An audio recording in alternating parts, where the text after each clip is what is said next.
यहाँ पर उपस्थित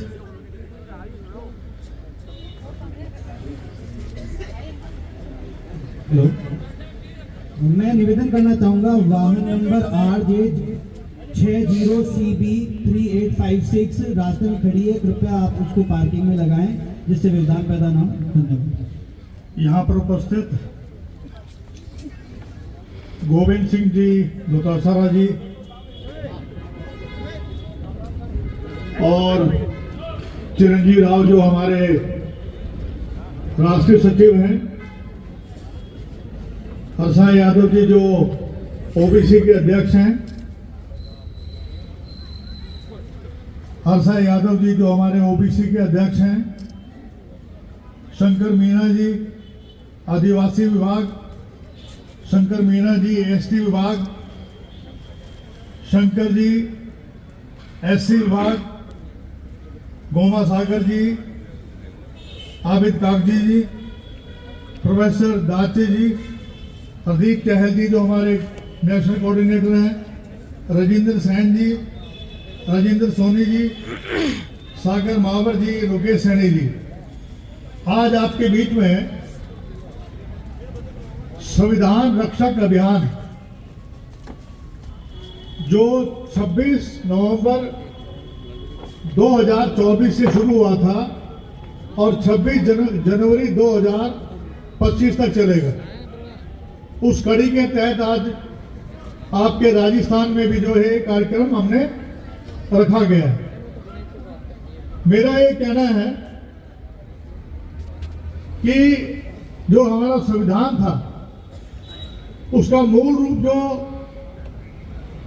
जो पेश किया कॉन्स्टिट्यूशन असेंबली को, वो 26 जनवरी 1949 को पेश किया गया था और उसकी ये 75वीं वर्षगांठ हम मना रहे हैं।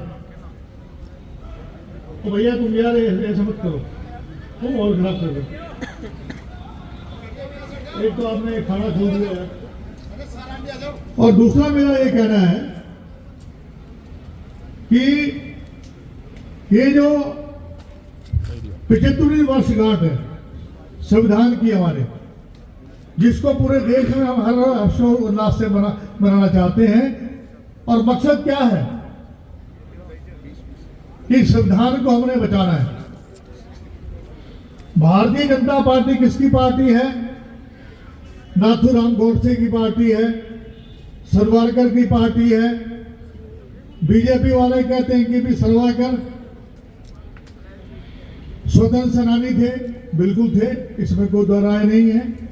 महात्मा गांधी जी भी स्वतंत्र सेनानी थे, जवाहरलाल नेहरू जी भी थे, सरदार पटेल जी भी थे, सुभाष चंद्र बोस भी थे, भगत सिंह जी ने चूमा फांसी को, लेकिन सावरकर जी आपने माफी मांगी थी, उन्होंने माफी नहीं मांगी थी। ये फर्क है सावरकर में और जो कांग्रेस के जो हमारे स्वतंत्र सेनानी हैं। बाबा साहब का जो संविधान है उसका निरादर किया जा रहा है, उनको अपमानित किया जा रहा है। किस प्रकार से आपके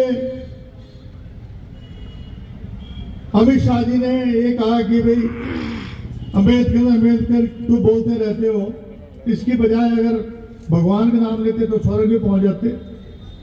तो ये अपमान नहीं तो और क्या है। और मैं समझता हूं कि ये बात ठीक कह रहे थे डॉक्टर सारा जी, अगर वो माफी मांग लेते। अभी राहुल गांधी जी के ऊपर 6 मुकदमे लगा दिए और राहुल गांधी जी उसमें वहां उस वक्त थे भी नहीं। अगर आपके पास कोई प्रूफ है तो आप दिखाइए, आप उस रील में कहां धक्का मारा। ये संविधान का दुरुपयोग है। संविधान को तोड़ मरोड़ने का ये कदम है कि आप राहुल गांधी जी के ऊपर झूठा मुकदमा आप बना रहे हैं। क्या कहते हैं कि एक देश एक चुनाव। आप बताओ, अगर राजस्थान की सरकार चल रही है, 2 साल के बाद टूट जाती है, तो 3 साल तक हम इंतजार करेंगे, दोबारा चुनाव नहीं होगा। कोई बात आपने करनी है। अभी चुनाव हुए हैं हरियाणा के, हमारे तो 2029 में हो जाएंगे। 2025 में बिहार के चुनाव है, दिल्ली के चुनाव है, उसको एक साथ आप कैसे कर देंगे? लेकिन इनमें तो कोई नया सोच ढूंढना है कि भी किसी तरीके से तो ये संविधान की जो किताब जो दी है, इसको जब राहुल गांधी जी हाथ में लेते हैं तो कहते हैं इसका लाल रंग है, ये नक्सल जो है उसका प्रतीक है, नक्सल का प्रतीक है। ये अपमान किसका? ये संविधान का प्रतीक है। और कहते हैं कि ये किताब नहीं, अंदर सब कुछ खाली है, देखो ये संविधान में सब कुछ लिखा हुआ है, प्रियम्बल भी है हमारा। तो कहने का तात्पर्य यह है कि बाबा साहब ने अधिकार दिया राजा रंग को वोट डालने का, हर व्यक्ति को वोट डालने का अधिकार है। अब रानी के पेट से राजा पैदा नहीं होता, अब जिसको आप चाहते हैं वो वोट बनता है, जिसको आप बटन दबाते हैं वो राजा बनता है। आज जो है, जो गरीब और अमीर में जो फासला बढ़ता जा रहा है, आज जो है ये कहते हैं कि बटोगे तो कटेंगे, तो कटोगे। मैं कहता हूं ना बटेंगे ना कटेंगे, और शिक्षा और विकास को लेकर हम आगे बढ़ेंगे। ये लोग जो है, हमारा संविधान जो है धर्मनिरपेक्ष की बात करता है, सभी धर्मों का सम्मान करता है, ये मनुस्मृति को मानते हैं। और सावरकर ने माफी मांगी, जो पहला 1947 में जब पहली जो एक बंगाल में जो सरकार बनी, उसमें मुस्लिम लीग का तो मुख्यमंत्री था, और मुखर्जी जो है वो उसमें डिप्टी सीएम। हमें अलग अलग राशि किसकी मांग थी? कि जिन्ना की मांग थी, और विश्व हिंदू परिषद के उस तक जो नेता थे उनकी मांग थी। तो कहने का तात्पर्य यह है कि आज समानता बढ़ रही है, और अम्बेडकर जी समानता की बात करते थे, ये सब सम्मान है, हर व्यक्ति को बराबर का अधिकार है। दिक्कत यह है, आज संपत्ति जो है 1% लोगों के पास देश की 12% 22% नेशनल इनकम है, और 1% लोगों के पास देश की 40% संपत्ति है। 40% संपत्ति 1% लोगों के पास। कौन लोग हैं वो? अडानी और अंबानी। 1% लोगों में ये 3-4 घराने हैं जिनके हाथों में सब कुछ है। 99% के पास जो लोग हैं उनके पास 60% देश की, और 1% के पास 40%। जितने भी खदानें हैं, पावर के प्लांट हैं, एयरपोर्ट है, बंदरगाह है, स्टील की माइन है, पेट्रोलियम है, तमाम जो खदाने हैं देश की, वो किसके पास है?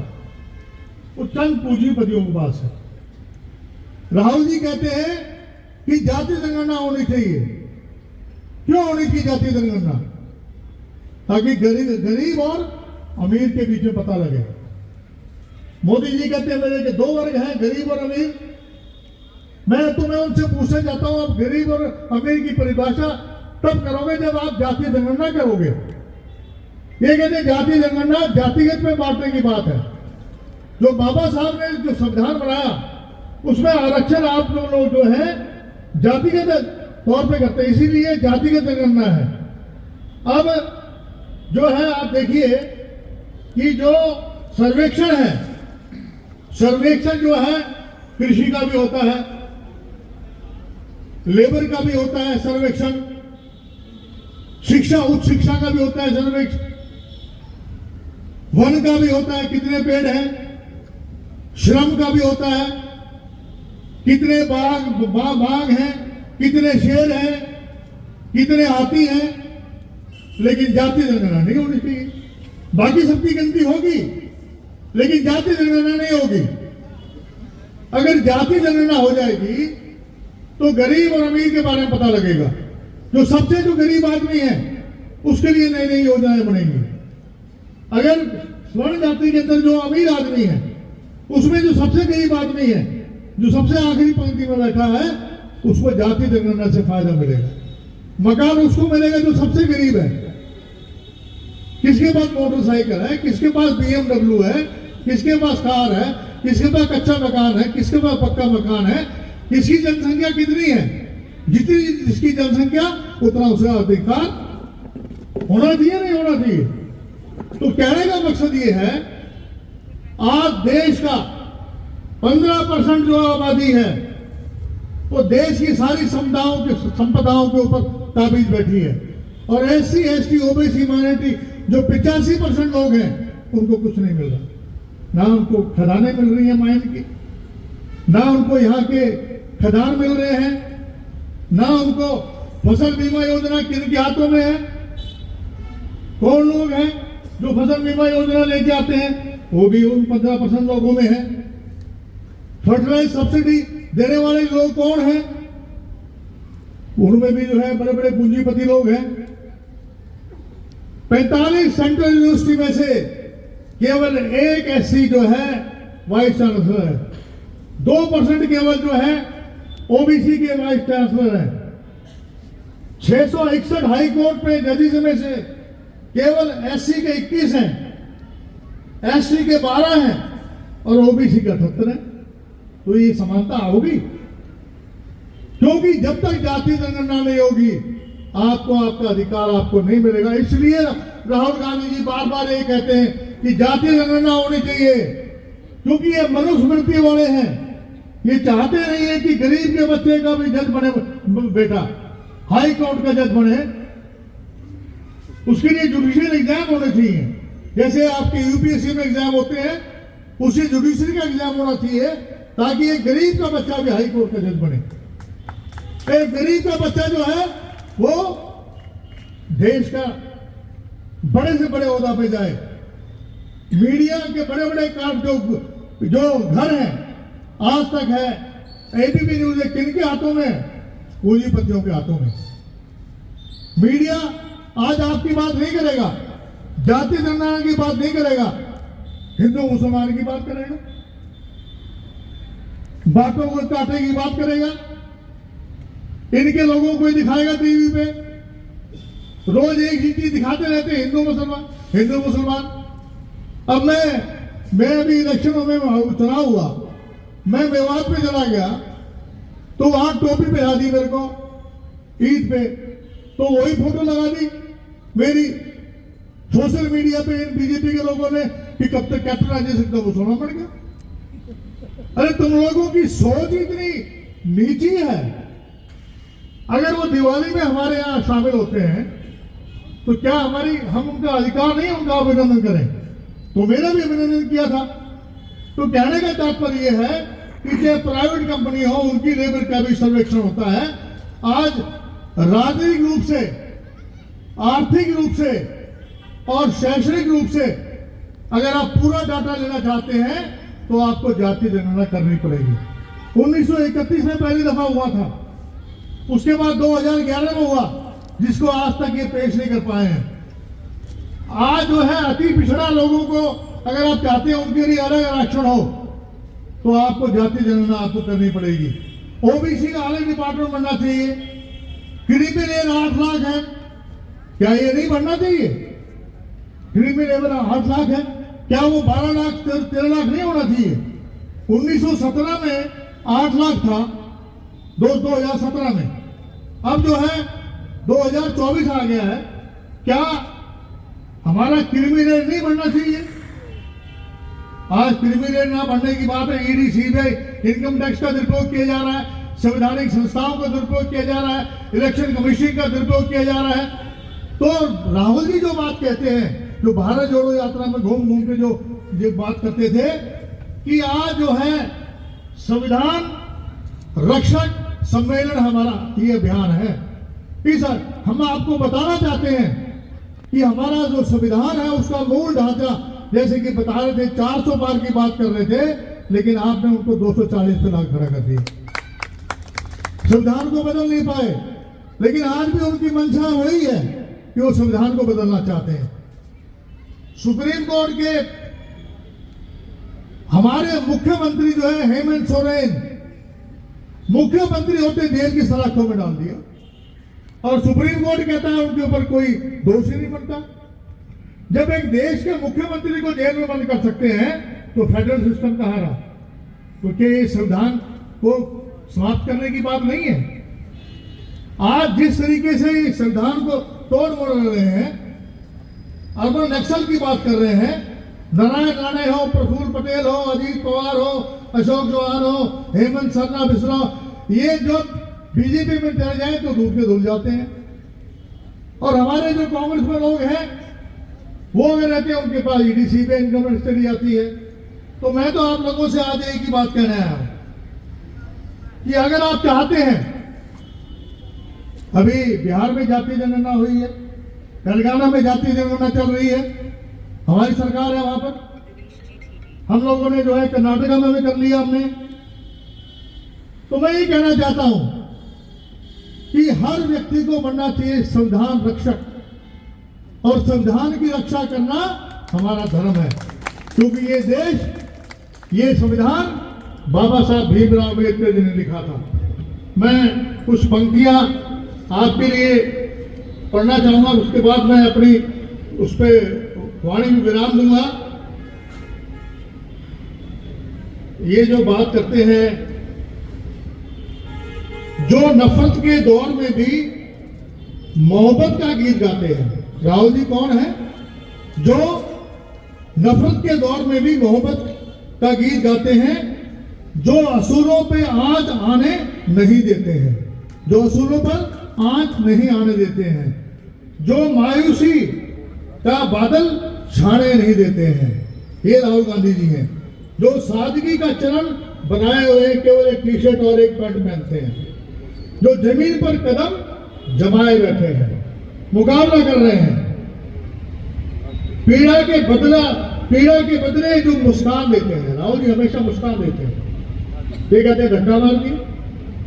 अरे जिनके माता पिता ने देश के लिए बलिदान दिया हो, राजीव गांधी ने बलिदान दिया, इंदिरा जी ने बलिदान दिया, वो धक्का मारेंगे? अरे कहीं को दिखाओ तो सही। जो पीड़ा के बदले में जो मुस्कान देते हैं, दूसरों की भावनाओं का जो मान देते हैं, आना हमारे पास हमें वही मिलेगा। एक उजली भौर थामे हुए हैं, इंसानियत की डोर थामे हुए हैं। देखिए, मेरा आप लोगों से ये कहना है कि आज जो है जिंदगी में लोग जहां स्वार्थ शुरू होता है वहीं से ही काम गलत शुरू होता है। इनका स्वार्थ केवल एक ही है कि ये संविधान को बदलना चाहते हैं। ये जो कार्यक्रम हम पूरे देश में कर रहे हैं, अभी मेरा वेस्ट बंगाल में था, अब यहाँ राजस्थान में है। मैं डोटासरा जी का विशेष रूप से धन्यवाद करता हूँ। हमारे हर कार्यक्रम में आते हैं। मैंने कई जगह देखा पीसीसी अध्यक्ष नहीं आते और बोलते बहुत बढ़िया है, मजाक भी ऐसे करते हैं जैसे आपको हंसाते रहते हैं इतने। और मेरे पुत्र के चुनाव में भी आए थे, चिरंजीवी राव के। तो मेरा ये कहना है कि आपको ऐसे अध्यक्ष मिले हैं जो अपनों के बीच में आके बैठते हैं। ये जरूरी है कि अपनों के बीच में आके बैठे। लोगों को शर्म आती है अपनों के बीच में बैठने के आने के लिए। उनका मैं धन्यवाद करता हुआ है। और जो SC ST OBC माइनॉरिटी के जो हमारे चारों अध्यक्ष हैं, और हरसाई जी का मैं विशेष रूप से मैं धन्यवाद करना चाहूंगा कि आपने बहुत अच्छा कार्यक्रम रखा और आपने सबके लिए खाना भी तैयार कर रखा है। अब आप खाना खाइए, कुछ लोग खाना खाने के लगे थे। तो मेरा ये कहना है कि इस पगड़ी की अगर लाज रखनी है तो हमें संविधान को बचाना पड़ेगा। इन शब्दों के साथ आप लोगों ने अपना समय दिया। मैं केवल एक ही कह सकता हूं कि जब तक सर्वेक्षण नहीं होगा तब तक आपको न्याय नहीं मिलेगा। जय हिंद, जय भारत, जय भीम। बहुत बहुत धन्यवाद आदरणीय कैप्टन अजय यादव जी। अब मैं धन्यवाद भाषण के लिए माइनर